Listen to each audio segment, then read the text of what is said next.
be joining us very soon. But don't worry, it is going to be fun packed this morning. Quickly, we'll begin in the camp of boxing this morning. We'll begin from boxing. But before we'll begin in boxing this morning, Oscar, good morning to you. Yeah, good morning, Muna. Good morning to our fans listening.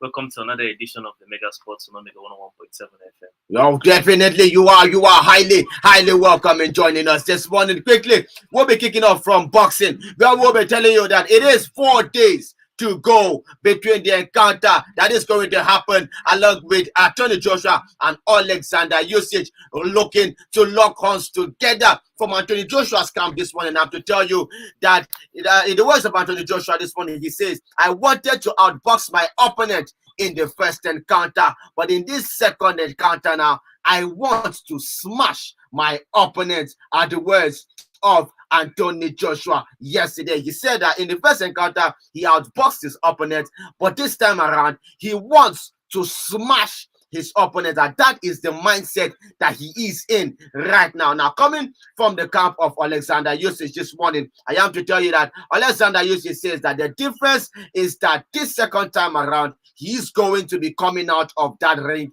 with two belts, with him, and he's going to be walking second, and people are going to be waiting for him because he is doing this fight for his country and for his people. Well, quickly, Oscar, this morning, Anthony Joshua saying that in the first encounter he wanted to outbox his opponent, but this time around he wants to smash the man from Ukraine. I think he felt that was his mistake in the first match. He thought he was going into a normal boxing match where they'll be defending and trying to use the jab, but Usyk came with a different plan to attack and destroy him. So I think we are about seeing his game plan going into the second fight, that he's going to come out from the rings fighting and looking for a knockout. So we are still 4 days to go. Anticipating. Well, Muna, I think this is a matter of confidence. This is a matter of trying to spoil yourself up, to give yourself that confidence. Remember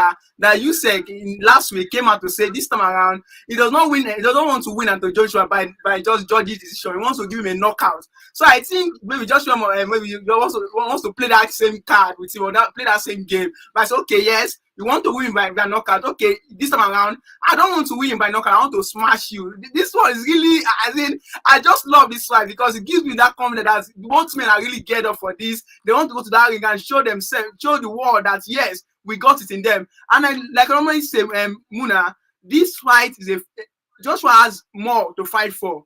In this encounter, is fighting for prestige, fighting for respect, fighting for the title, fighting for everything he stands for. So it's going to be a tough one, and I believe that come what may, like Oscar said, Joshua has learned his mistakes. He's not going to go there maybe okay, this is just an ordinary boxing fight. He's going to go there with all mentality, with all talent, with all bravery, and I believe that once he puts his acts right, he's going to go there and emerge victorious. We're still talking about an encounter that is still going to go down on the 20th of August. This time around now, in the world of mixed martial arts, which is UFC, I'm to tell you that Kamaru Usman is to take on Leon Edwards in mixed martial arts for his UFC welterweight belt at this point. So both men will be locking on the 20th of August as well. Kamaru Usman versus Leon Edwards. So quickly, Oscar, Kamaru Usman, Leon Edwards. Kamaru Usman is in fine form. What do you expect from that encounter? I expect the Nigerian Nightmare to go and do what he knows how to do best in the ring. So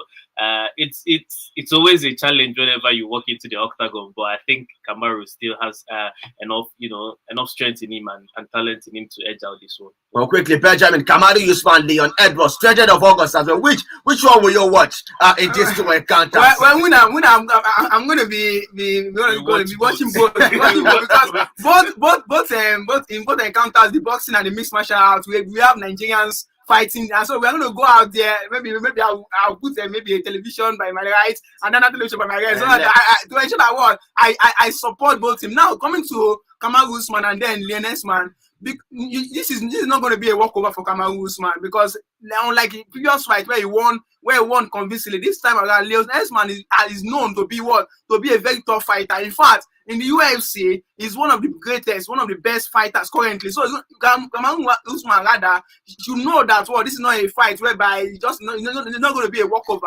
He's going to go there with all mentality that yes, I want to prove a point. So I believe that both men, both Joshua and Kamaru Usman, will make Nigerians proud. Well, let us see how it is all going to go now. 20th of August, it is going to be fun-packed. On Saturday, it will definitely be fun-packed because as it is now, we have two solid encounters that day. Kamaru Usman versus Leon Edwards for the UFC welterweight belt.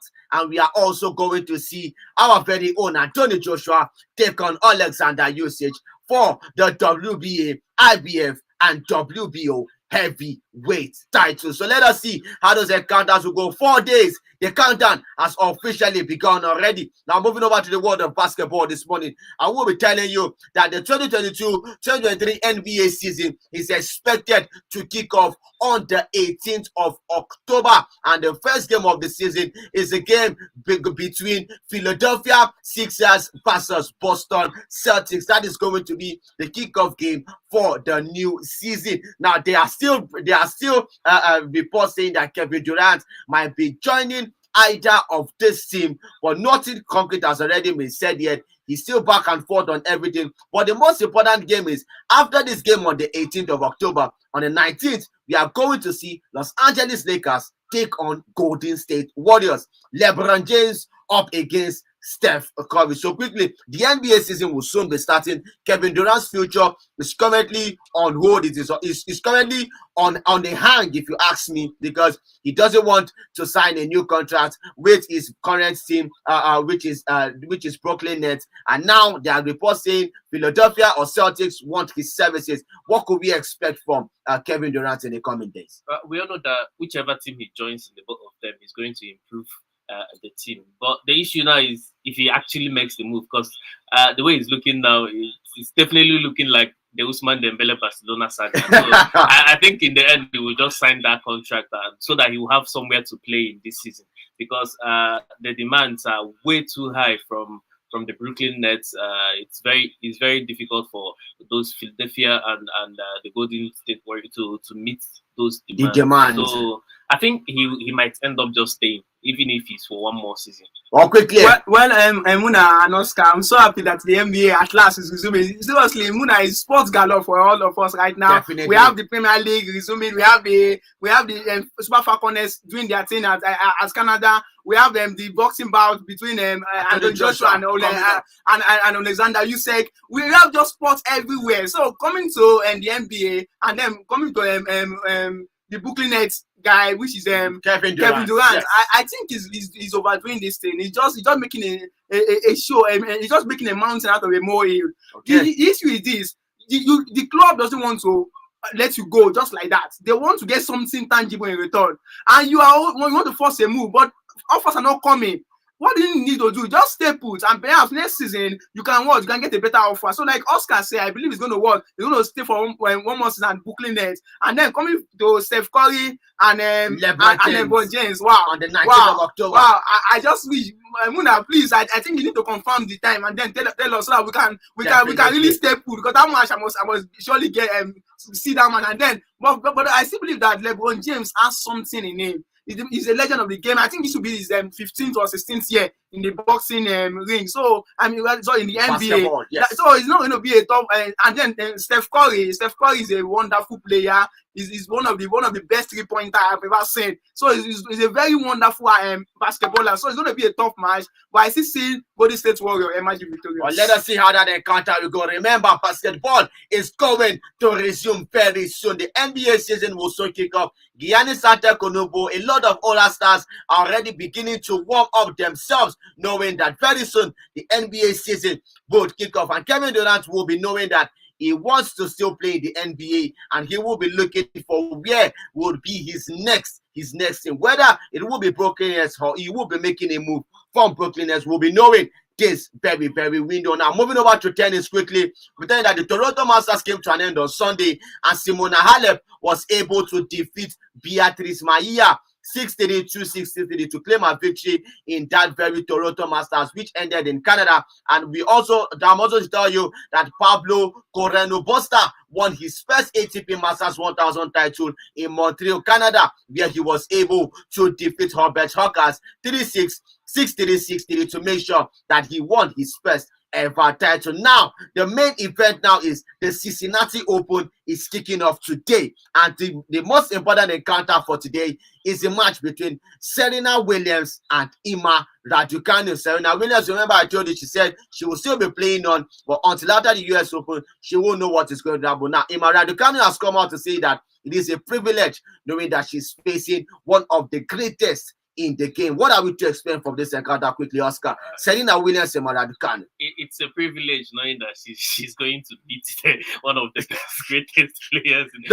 Because I'm telling you, if Serena plays the way she played in her last competition, yes, she doesn't stand a chance against Raducanu. Because she left in the first round of that one, which was very sad. So it's going to be an interesting watch. It's going to be a game of experience in the end. So I think, but I strongly think that Raducanu, given how the form Serena Williams is, I think Emma Raducanu will take over this one. Well, if you looking at the both women, their form, Emma Raducanu is currently far better than Serena Williams' form at this point. Definitely. But quickly, Benjamin, not only Serena Williams will be in action, Venus Williams, surprisingly, is also participating in the Cincinnati Open as well. Well, Muna, just like if you had asked me this question maybe 4 or 5 years ago, that's okay. Yes, I'm afraid that these two late sisters would do something at that tournament. But this time around, you say that Williams and Venus Williams, they are not the tennis player that you can likely say, okay, yeah, they'll go out there and emerge victorious easily. So, like Oscar said, I'm not going to be surprised if Serena Williams and Venus Williams lose those their encounter because they have gone past their prime. Serena Williams just playing. I think she just playing to just round off her career. I think that passion is no longer there. That skill, if he even wins in that encounter, it's going to be more of experience. Just like Oscar said, more of experience than creativity. So I think our opponent has a better chance to win. And good one for Serena Williams. She has given it all to tennis. So if she loses that game, I don't see it as any bad experience or bad encounter to her. Well, in the men's Cincinnati showdown, Rafael Nadal has been given a bye, so he's going to be in the next round. But currently, he has already come back from his abdominal tear, which he suffered in the Wimbledon semi-final, which Nick Kyrgios was able to progress to the final. But now we are telling that Rafael Nadal will be in action in Cincinnati, but in the next round. Currently, Cameron Norrie, who is British #1, will take on Holger Rune in the first round. So quickly look at the fixtures for today. Coco Gauff will take on Marie Bozoksa. Remember that Coco Gauff is a teenage sensation. She wants to make her name, and she's seen that she wants to do everything possible. Simona Halep, who just recently won the Cincinnati, the Toronto Masters, will take on Anastasia Potapova. Serena Williams will take on Emma Raducanu. We are going to see Venus Williams take on Caroline Pliskova. Naomi Osaka makes a return after backing out from the Toronto Masters. She will take on Shiwa Zhang. Mackenzie McDonald will take on Carlos Alcaraz for the men's category. Taylor Fritz will take on Sebastian Baez. Nick Kyrgios will take on Alejandro De Vinocchi Fokina. Tommy Paul will take on Jensen Brooksby, and Tanayas Konias will take on Jannik Sinner. So that is how it is going to go down for in the very Cincinnati Open that is going to start today. So let's see how it will happen. Andy Murray is also one of the top seeds for this encounter as well. So let's see how it is going to go down for Andy Murray and a host of other talents. Now moving over to Africa this morning, coming down to everything that's happening in Africa, the Women's Under-20 World Cup. We had our very own Falconets had a counter on Sunday against Korea Republic. Now, it is very dramatic that our first game against France, we scored in the 84th minute to make sure that we won that encounter. Our second game against Korea Republic, we scored in the 83rd minute. Now, this time around, this goal was a bullet. It was just more like, let me try this shot from outside and see if it was going to enter. Esther Onyezide was able to call a powerful shot that was able to give Nigeria that victory. Well, Muna, surprising about that goal was when she was about to take the shot. We were practically hearing the coach shouting, "Shoot the ball, shoot the ball!" I was like, does this coach really know that this lady really has that talent? And surprisingly, when he shot it, it was a very wonderful goal. I had to play it over and over again. In fact, that goal was, I think, even the commentator said that goal is one of the goals of the tournament. So it was a very good one for the Falconets. And one thing about me, Muna, is that I don't care the time a team scores. I remember Spain during the World Cup. Spain were not that fantastic when it comes to goal scoring, but they won the World Cup, didn't they? They did. Actually so it's not about the goal scoring. It's not about the amount of goals you score. You can just score one, but that one goal you will be able to lead you to victory. It's not about scoring thousands of goals. We have seen teams who score many goals, and yet they did not make it far to the World Cup. Belgium did it in 2018. They scored a lot of goals, but what happened? They ended up in the semi-finals against that was France. That was Croatia of France, whichever team it was. Now it's not about scoring. What I love the team composure. The defender. What's that name? I forgot her name. That defender was so composed. The midfielder was good. The striking department was nice. In fact, the whole team was well coordinated, and then good one to Christopher Danjuma. I don't know what he must have told the team. I don't know what the kind of pep talk he must have given the team. But the team, I'm sure, really obeyed his instruction. And they played to instruction. So good one for them. And right now, pundits are already giving the Super Falconets the best chance, the best team to win the World Cup in that edition. So even France don't stand a chance currently. So a good one for them. Well, quickly, Oscar, looking at the fact that France were able to win Canada 3-1. Canada currently have lost 2 games now, so there is no hope for them of seeing out that they qualify from this group. We were able to score 2 late goals in our first 2 fixtures. Looking at how competitive the under-20 World Cup should that be a cause of worry for Christopher Danjuma, knowing that the 2 goals he has scored from this competition has come from, will we say, by luck? But yes, I won't call it by luck, because we actually have to struggle to make sure that we get those winners. Heading over now to Canada on the 18th of August. Canada, could we say they are a bonus to us? We'll be able to win that Qatar by 3-goal match. What happens in a tournament is when you go to a tournament, you should work on your base first. And scoring late in the match, it shows only one thing, that your defenders are doing their work. They are doing work. They are doing very good defensively. So I think against Canada is a chance for us to see how we can attack. So I think if we're able to attack against Canada and score maybe 2 or 3 goals, it will show you how balanced the team is. Because against France and South Korea, it's not a team that you come out and start attacking. You start with your defense. You build your defense, and then the slightest opportunity you have, you try to strike, like what happened. Okay, let me not talk about that, because we are still going to talk about it. I know where it's heading. No problem. So that's the thing. And Christopher Danjuma has done a really good job, taking care of his defense first, because that's exactly what Thomas Tuchel did when he came to Chelsea. You work on your defense, make sure that they are compact and they are strong against the bigger teams. Then when you have the chance to play a team that is not up to par with the ones you've played already, you try your attack, and then if it works, then you have a perfect blend to go. I really see Nigeria going on. Well, Muna, I still remember a comment Jose Mourinho made. He said that strikers will give you goals, but defender will win you trophies. Defense will win trophies. See, I normally I say it often that you can have good scoring chances, you can have good strikers who can give you the goals, but once you have bad defenders, what if those strikers cannot score? What happened to your defense? So I think the defense for the Super Falconets, they have been so solid this tournament. In fact, against France, the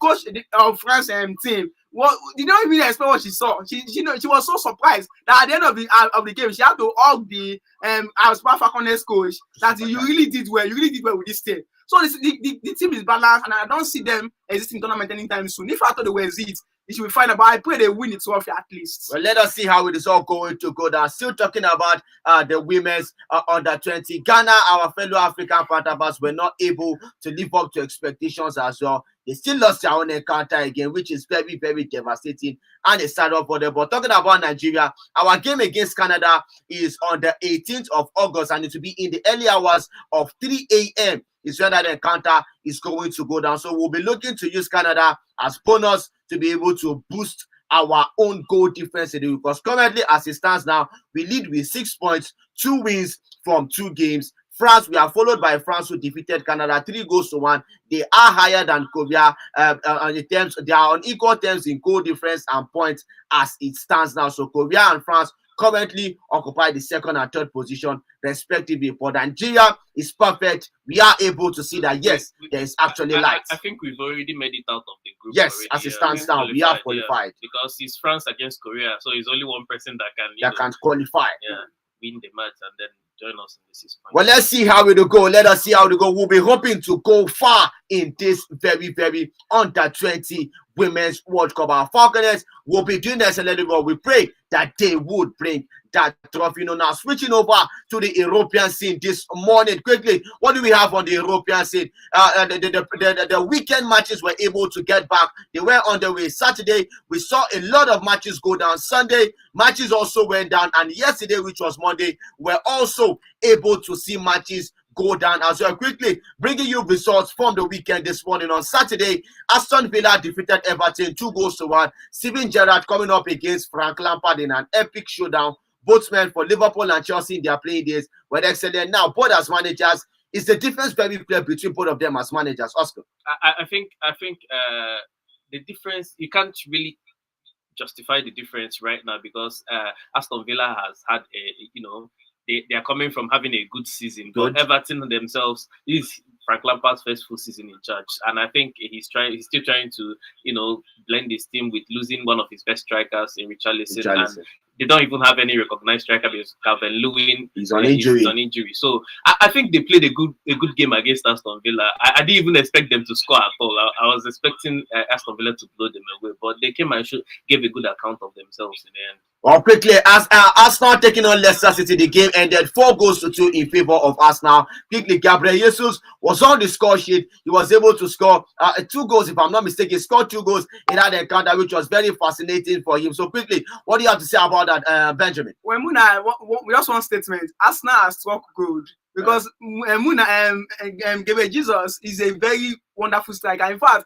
whoever orchestrated that transfer really tried for Arsenal, because I think that is the missing link that Arsenal needs. That is the just missing link, because I think Gabriel Jesus is that player. He has shown that he's there to score goals. He has shown that he's there to help the team to win matches, to win. And you could see it. Not only did he score 2, he also gave 2 assists. That shows that he's really there. You're really blended with the Arsenal team.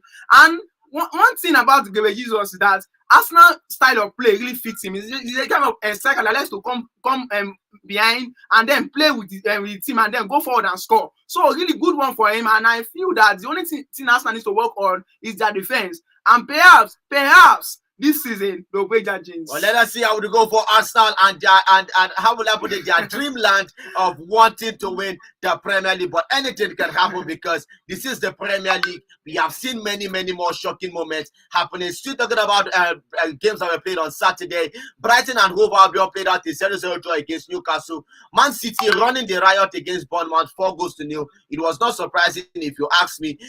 Southampton played out a 2-2 draw with Leeds United and were able to see Joe Aribo get a goal in that encounter. What do you have to say, gentlemen, about Joe Aribo's performance? Well, and that goal was so wonderful. As in, when the ball came to him, the way he not make the goalkeeper and then we use his weaker foot to strike that ball into the net. It was so wonderful. And one thing people say are currently saying is that Joe Aribo does not score without dribbling. He must at least dribble 1 or 2 players, and that goal was so wonderful. They call him when he was at Rangers, they call him Happy Feet because he just loves it. And he really brought us. He really reminded us of the likes of Cristiano Ronaldo, likes of Nani, likes of great skillful players who have once played for the Premier League. And then I really believe that he's going to do well for Southampton. But once I didn't feel that I felt really spoiled his game on Saturday was that the fact that Southampton could not secure that win. They started well, but when they were 1 goal down, and then Southampton equalized, and then Leeds came back again to the game to take the lead, and then Southampton it was so surprised, and I feel that Southampton needs to work on, because you can't just keep on making Joe Aribo to work, and then after everything you end up losing or drawing. That does not tell well. But so good one for him. He really played well for that in that match. We're still talking about Premier League. Wolves were able to play 0-0 against Fulham, and Brentford won Manchester United. Now, this is the most interesting topic of the weekend, because Brentford were able to hammer Manchester United 4-0 as at halftime. Quickly, Oscar, what do we have to say about our darling team, Manchester United? When I want to set me against Benjamin this morning, I don't. What do you want me to say? No, quickly, Brentford were able to open Manchester United. It's 4-0 in the first half. I think they should replay the second half, so that I think Brentford did come out in the second half. They did it because I was surprised. They finished the work in the first half. They should have scored more in second half. It was comical. It was that's what you say about Manchester United's first half. It was comical. Everything about their first half was horrible. From the G to their attackers to the I won't call midfield because to me, left for me, Manchester United does not have any midfield. They don't have a midfield. They don't didn't play any midfield in that encounter. And Brentford just exposed them, exposed Harry Maguire and their whole defense, because they'll just let Manchester United pass the ball, but thinking they're attacking, and then once they get the chances, it's a counter attack. That their fourth goal, Buemo's goal, was a clear example of counter attacking. Constant pressing, just pressing. Just two passes, and they were in. They were in the defense already. Well, Muna, I'm just short of words, because that game was the most embarrassing game I've ever seen as a Manchester United fan. In fact, when you know that this team has lost everything that has that emblem or that resemblance of Manchester United, is when the year make that. Oh, I don't know what to call it. I don't know what the adjective to use to qualify that error. As in, even a primary school, a child of 7 years old can easily catch up. But I don't know how that ball easily slipped off his hand. Muna, I really. In short, I feel your pain. It was a slip. It was a slip. James. He normally does simple. So it was a slip. This was not even a slip. This was an what they call it, an aula. As in, it was an awful. We should be talking about how Cristiano Ronaldo could not score. Forget the G. Wait. Ronaldo was not able to score. He was not able to assist. Nobody was able to feed any ball to him. Rashford was like a statue. Was not in the game. Rashford didn't play. It was the statue of Ferguson that they brought. This has shown the rot in Manchester United that this team is really not it this season. And but you were saying that you will bring us something this season.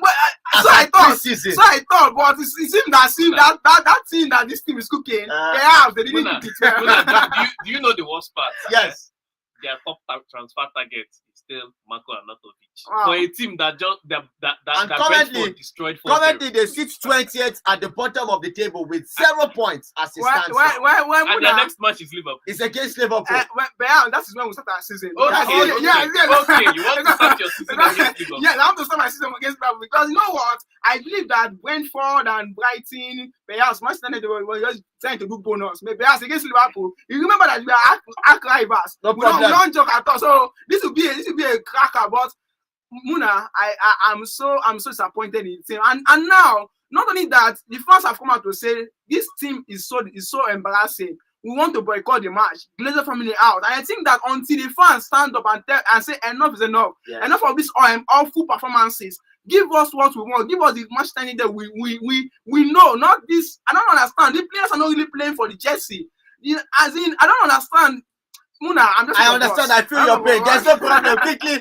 You said you want to pick up your form against Liverpool. We'll see how that will go. I'm still to tell you that on Saturday, quickly, Monaco and Rennes played at 1-1. Paris Saint-Germain defeated Montpellier 5-2 in a game where Neymar got back to his best. Messi and Neymar were able to tell themselves that we once did it in Barcelona, we can do it in PSG. Kylian Mbappe was also on the squad. The game ended 5-2. In La Liga, Celta Vigo 2-2 against Espanyol. Valladolid lost to Villarreal 3-0, and Barcelona were not able, upon 20 shots that were played in that encounter against Rayo Vallecano, they were not able to score a goal in their first game of the season. Italia Serie A, AC Milan played 4-2 against Udinese. Atalanta defeated Sampdoria 2-0, and our boy Ademola Lookman scored in the 96th minute of that encounter. Inter Milan won Lecce. We also saw Lukaku get on the score sheet in that encounter as well. On Sunday, Nottingham Forest defeated West Ham. Taiwo Awoniyi also on the score sheet, and it was very interesting because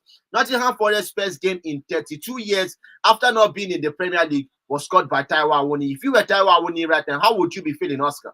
I think it's a very proud moment for him. And Nottingham Forest played a different game from their Newcastle. After that match, I was telling you that I was expecting something else, and then against Steve Cooper was able to do it. But in this match, they were. I watched their match. They were passing very well. They were pressing well. It was like a different team. And then the new signings that they are making. They've already signed Dennis already. They want to sign Hassam Aoua, and if they do that, they are going to have a very fantastic team going forward. But let's see how it will go for them. Quickly, Chelsea Tottenham Hotspur 2-2 on Sunday. It was the match of the weekend. Thomas Tuchel and Antonio Conte both collecting red cards. Chelsea fans not happy. They said they were robbed by Anthony Taylor, the referee of that encounter. Marco Correa's hair was pulled by Romero in the 96 minutes, which resulted to Harry Kane scoring the second time that corner kick was quickly. Benjamin, what would you say about that? Well, I don't think that Chelsea fans have anything to complain about. Okay. Because that match, really, the match started 90 minutes. From 5 minutes to 90 minutes. Why couldn't you win? Okay. Why must you blame the referee? Because the referee was practically doing his job, but they have this question. Oh, and whenever he officiates our match, we don't win at all. I know. So I know Oscar will be wanting to use one point for you. I know Oscar. You know, he tackled me against my. Yes. When you're talking about Manchester United, I didn't tackle you. I said no. You tackled me. Now. I think he's one of the fans that when he signed that petition, I think that petition was not old. It's just like pouring water on the stone. Okay. It's not old at all. Yes, so yes. They don't really say against in England is real, so the petition will not go anywhere. I know because Taylor was there looking at Romero, pull the hair down, and you're telling me it's not a foul. Okay. Oh, now. Even if he's saying he did not see it, okay. VAR checked, and you saw that somebody's hair was pulled, and you still said it was not a foul. Where other referees said that he should have gotten a red card. There is no claim, there is no evidence that shows that Anthony Taylor is always against Chelsea. No evidence. He was only doing his job. Should I give an evidence? Should I give evidence? Okay, gentlemen, we have a lot to talk about this morning. We have a lot to talk about. In the German Bundesliga, Bayern Munich defeated Wolfsburg 2-0, and in the Spanish La Liga, Cadiz lost to Real Sociedad 1-0. Valencia won Girona 1-0 and Almeria lost to Real Madrid 2-1. And in this encounter, I was able to watch Umar Sadiq in action. And if you ask me, I will not be impressed with Umar Sadiq because, first of all, he is a lanky striker. He does not have the strength to run on the ball because he was majorly bullied by Rudiger in that encounter. He was not able to do anything. Whenever he held the ball, Real Madrid players just knew that he was going to give them back the ball, and he did it on many occasions. So what will be the solution for Umar Sadiq? Because as it stands now, in the Nigerian national team, currently, Cyril Dessers is currently playing well for Cremonese. I'm still to tell you that Cremonese has a Nigerian in the name of David Okereke. He scored a goal for Cremonese in their 3-2 loss against Fiorentina. We still have Emmanuel Dennis Uzoma. Taiwo Awoniyi is coming up the clutch for Nottingham Forest. So what should Umar Sadiq do for Almeria this season that will boost his game? Well, Muna, it's still too early for us to blame him. It's still too early for us to give a conclusion about this performance. Remember, this is Real Madrid. They're not on the same level. You can't compare Almeria to Real Madrid or any day, anytime. If I can't vividly remember that Emmanuel Dennis was able to put up a show when Watford played against Manchester City last season in the Premier League. Well, he just one of. Remember, this is Premier League. You don't compare the Premier League to La Liga. The Premier League, any team can beat anybody. The Premier League is so tough that you don't. In fact, a smaller team can just come to your own ground and then defeat you. Unlike where you have the La Liga, you can only talk about Real Madrid, talk about Barcelona, talk about let's put Atletico Madrid in the mix. So they're not really that competitive when it comes. So Umar Sadiq, I think it's going to come good. This is just his first match. It's just the opening game of the La Liga season. So you play against Real Madrid. We should not expect. I was not expecting much, but at least he was able to create some chances. Only that his fellow teammates were not able to come to the game. So you don't expect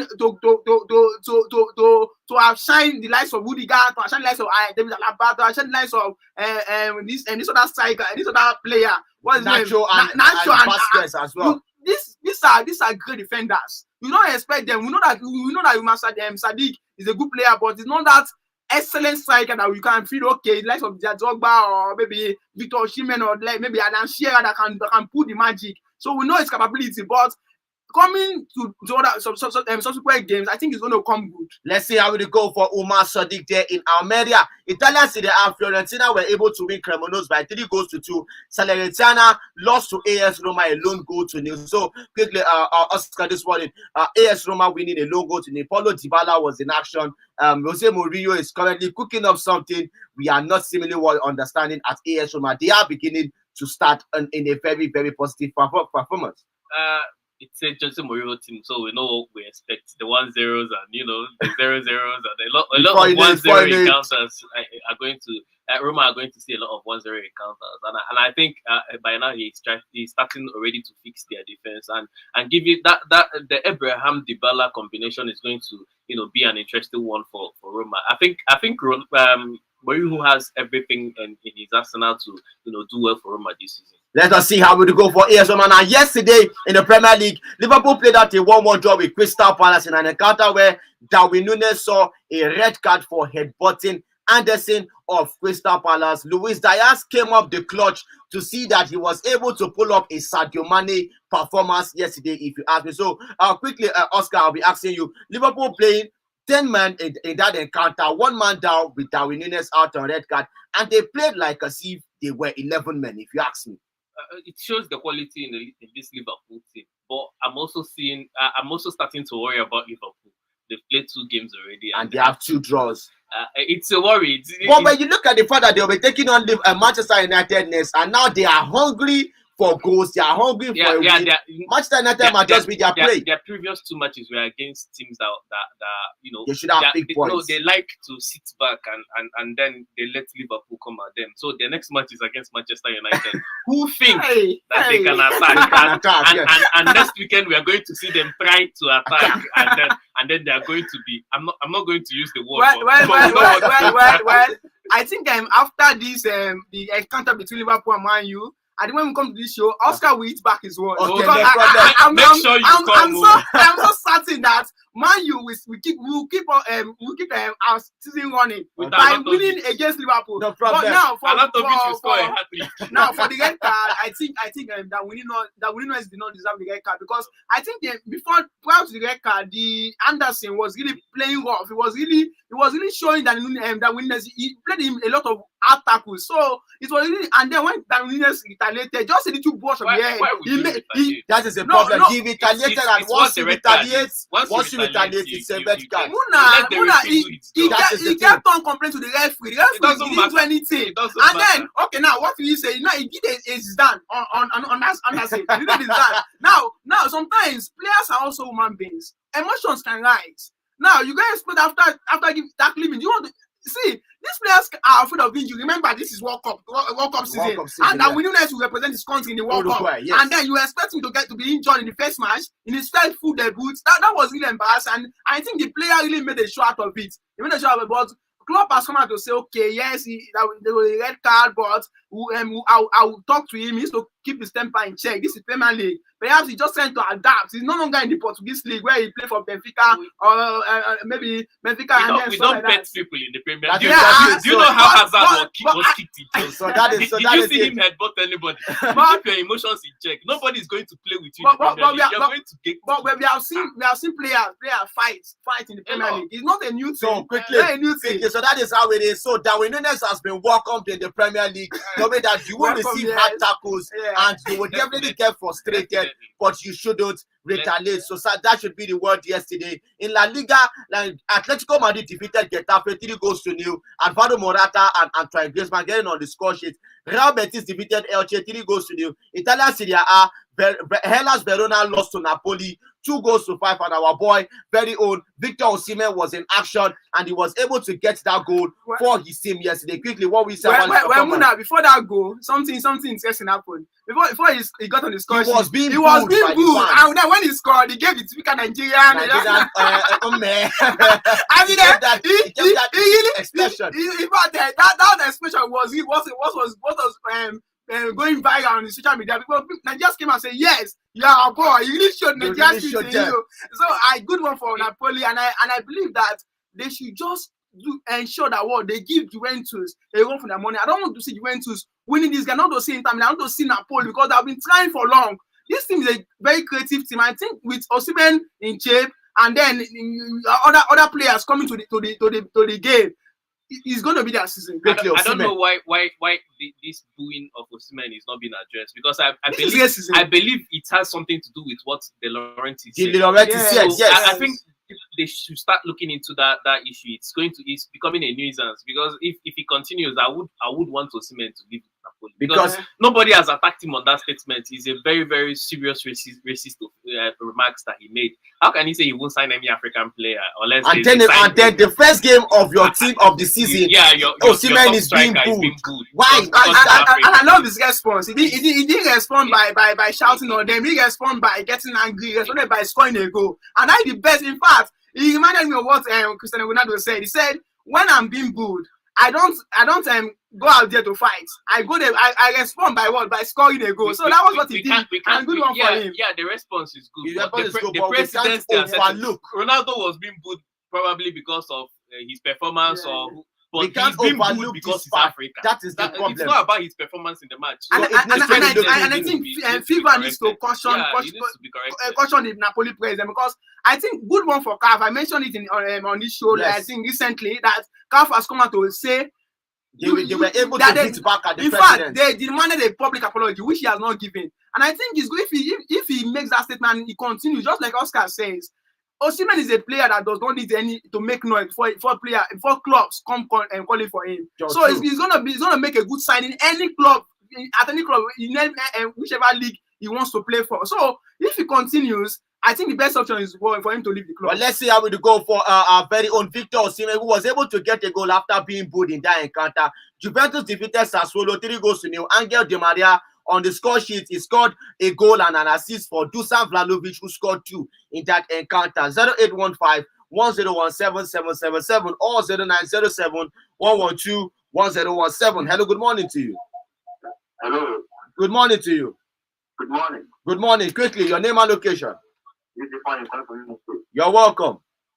Last time I called, I demanded for championship pictures and results. I don't get it. Service. But there no game in German Bundesliga last weekend. There was a game. Freiburg lost to Dortmund on Friday by 3-1. I'm also to tell you that Bayern Munich were able to win their encounter against Wolfsburg 2-0 on Sunday. Is that right? Yes. Thank you. Quickly. For Manchester United. Yes. Until they remove that Okay.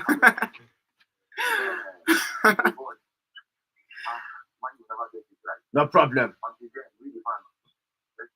We are seriously enjoying. No problem.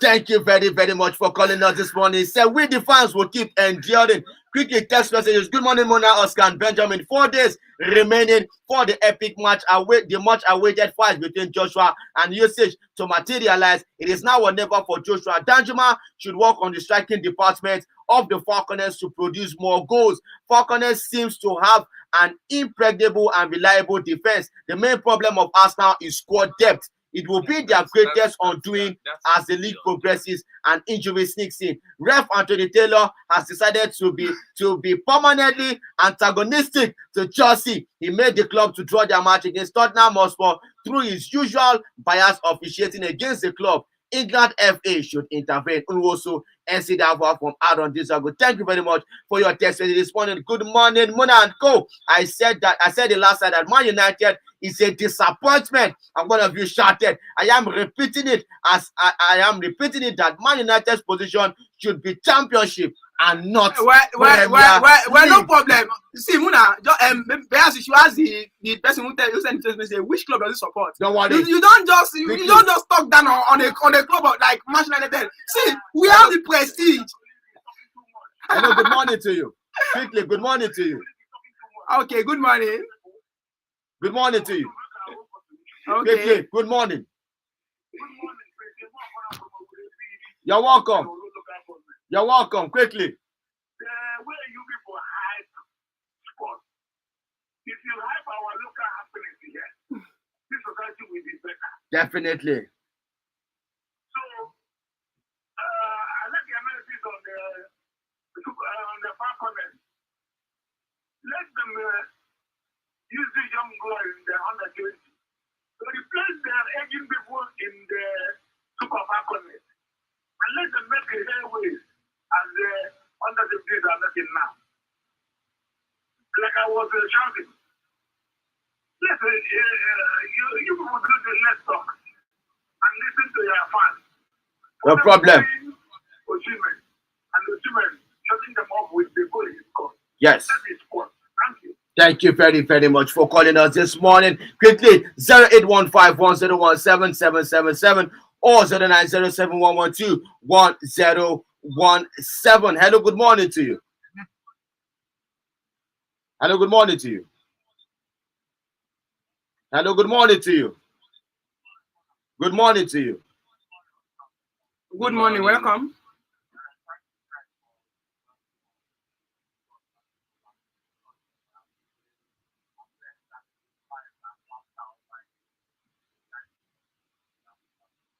Thank you.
No problem. Thank you very much for calling. Quickly, gentlemen, your last words this morning before we call the wrap up. Oscar, quickly. Nobody actually said anything about the lever activators. You know, the first lever, the second lever, the third lever, the fourth lever, only to go and draw against Mallorca. and with all your new signings and the lever activated. So I think Barcelona needs to, play better. They had a lot of chances in their match, but they couldn't score with all the issues around their transfers and stuff. I think they should do better the next time around. Continue what Oscar said. Even Lewandowski came out to say that he never knew that La Liga could be so competitive that whenever he is with the ball, 5 to 6 players surround him and gets the ball from him. So Muna, Barcelona will struggle with this season. It's not about signing players, signing heaven and earth. It's about blending the team. So Muna, as you are doing badly in your league, don't worry. If you want us to tackle, we'll tackle it. Thank you very much for joining us on the show this morning. Tomorrow, we are still going to make a return. Same time, same station. On behalf of Oscar and Benjamin this morning, I am Mona, your host, telling you that you should keep staying sporting. And bye-bye for now. Wow, nice show. If you want to be part of Unprogram Conversations, you can join us on all our social media platforms. On Facebook, we are at Omega 101.7 FM. Good morning, man. Morning, darling. We are at Omega 101.7 FM.